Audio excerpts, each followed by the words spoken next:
Turabasuje kandi tubifurije ibihe byiza bakunzi b'umuryango radio.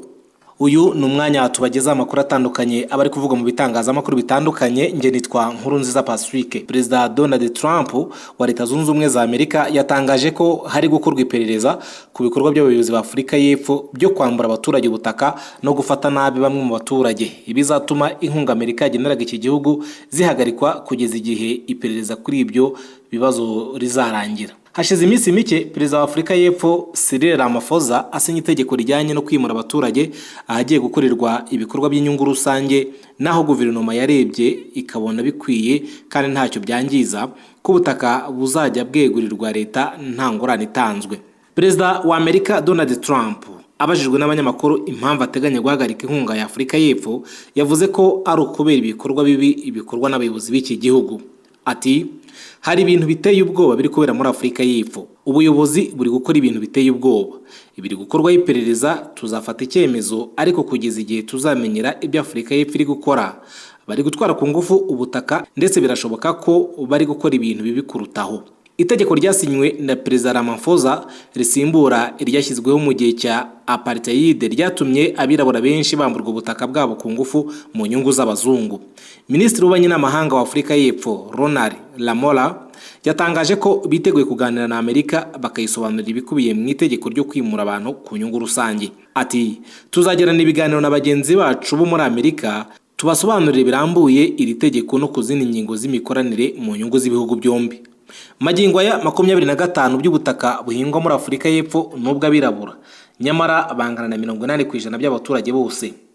Financial Times yanditse ko leta iteganya guha abirabura 1/3 cy'ubutaka buhingwa bitarenze muri 2030.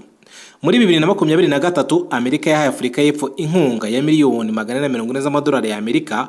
Kuri ubu Trump yabaye ahagaritse zahabwaga ibihugu by'amahanga mu gihe cy'amezi 3. Trump kandi aherutse gutangaza ko ibihugu byibumbiye mu muryango w'ubukungu bwa BRICS birimo na Afurika y'Epfo nibitera umugongo idolari rya Amerika bigashyiraho ifaranga ryabyo, azayifatira ibihano birimo no gusoresha ibicuruzwa byabyo ku rugero rw'100%. Andi makuru ari kuvugwa, hari ibintu SADC yashinje u Rwanda tudashobora kwihanganira. Ayo ni amagambo ya Minisitiri w'Ububanyi n'Amahanga w'u Rwanda Olivier Nduhungirehe. Minisitiri w'Ububanyi n'Amahanga w'u Rwanda Nduhungirehe Olivier yavuze ko hari ibintu byatangajwe n'umuryango w'ubukungu n'iterambere ry'ibihugu bya Afurika y'Amajyepfo SADC u Rwanda rudashobora kwihanganira, aho uwo muryango washinje ingabo z'u Rwanda kuba ziri muri Repubulika Iharanira Demokarasi ya Kongo. Ibi Minisitiri Nduhungirehe yabigarutseho mu kiganiro yagiranye n'ikinyamakuru Igihe, aho yagarutse ku byatangajwe na SADC mu nama idasanzwe iherutse guhuza abakuru b'ibihugu biyigize. Umwanzuro wa kane w'iyo nama yateranye ku itariki 31 Mutarama 2025 uragira uti, inama yakiriye raporo y'ibibazo by'umutekano muke by'ubuye mu burasirazuba bwa Kongo, yanamenyeshejwe n'amakuru ateye impungenge y'ibitero by'umutwe wa M23 n'igisirikare cy'u Rwanda RDF byagabwe ku ngabo za leta ya RDC iza SADC ziri mu butumwa muri Repubulika Demokarasi ya Kongo ndetse n'abaturage bari mu bice bitandukanye bya Kivu y'Amajyaruguru. Minisitiri Nduhungirehe yavuze ko ibyo SADC yashinje ingabo z'u Rwanda ari ibintu bidashobora kwihanganirwa, na cyane ko bije bikurikira ibimaze iminsi bitangazwa na leta ya Afurika y'Epfo nayo ishinja u Rwanda ibinyoma. Yagize ati, uretse no muri nama ya SADC hari ibintu bavuze bidashobora kwihanganirwa by'ibinyoma byambaye ubusa byo kuvuga ko ngo RDF iri muri Kongo ngo ikaba ari yisha abaturage b'abasivili.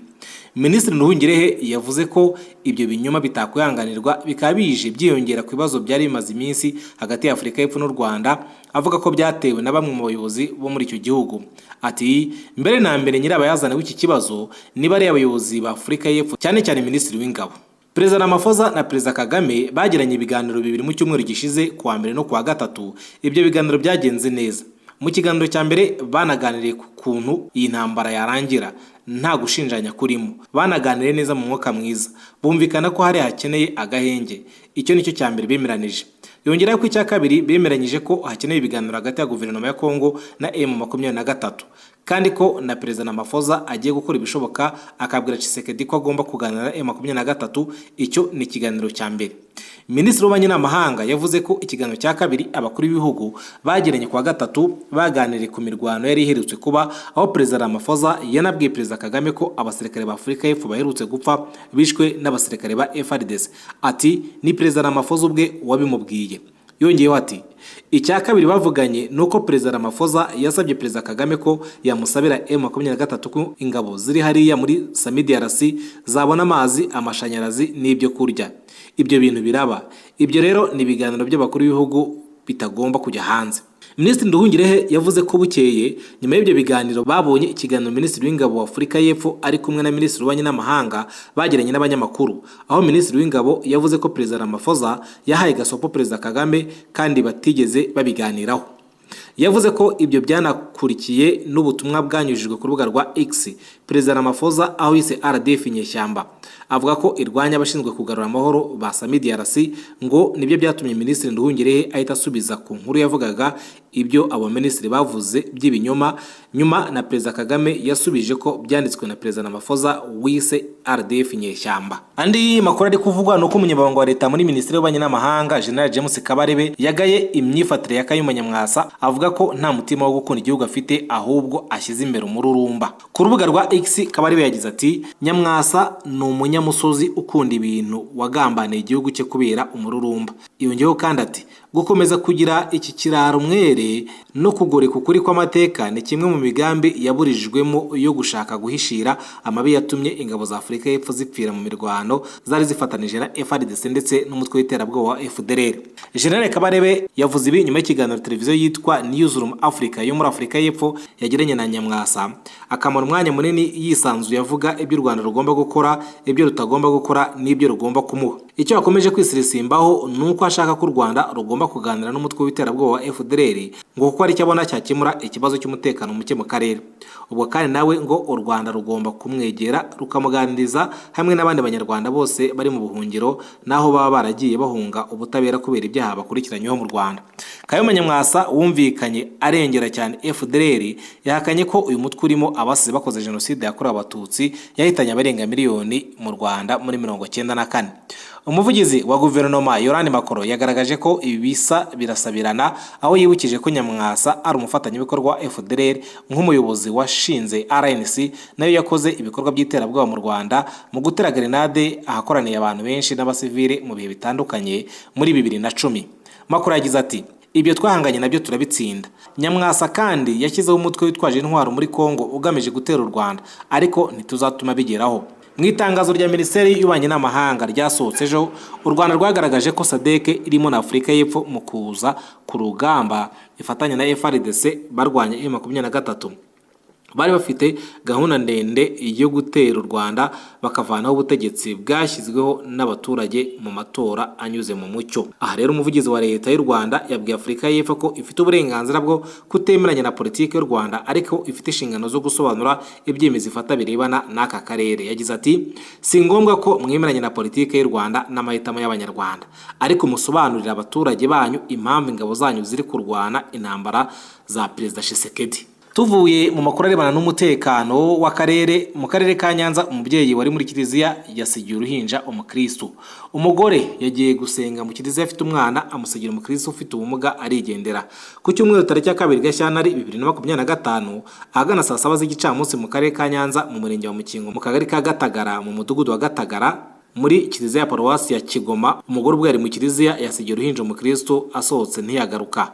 Amakuru Umuseke wamenye uriya mugore utaramenyekana ubwo yaragiye gusenga mu misa ya kabiri yahaye uruhinja ruri mu kigero cy'ibyumweru 2, aho ruriya ruhinja yaruhaye uwitwa Murebwayire Devota usanzwe ari umwarimu mu rwunge rw'amashuri rwa Gatagara, akaba afite ubumuga bwo kutumva no kutavuga. Yamuciriye amarenga ko agiye hanze ahita agaruka, gusa we ntiyagaruka nk'uko yari yabimusezeranije. Wahaye amakuru Umuseke yavuze akimara gutanga urwo ruhinja atongeye kugaruka kugeza igitambo cya misa gihumuje, maze uriya mukristo abona kubigaragaza. Uriya wahaye amakuru Umuseke yakomeje avuga ko nta kintu na kimwe kigaragaza imyirondoro ya ruriya ruhinja nyina yasize, gusa bamwe mu bapadiri bo muri ya Paruwasi ya Kigoma babimenye baramufata banamushakira umuryango wo kwita kuri uriya ruhinja.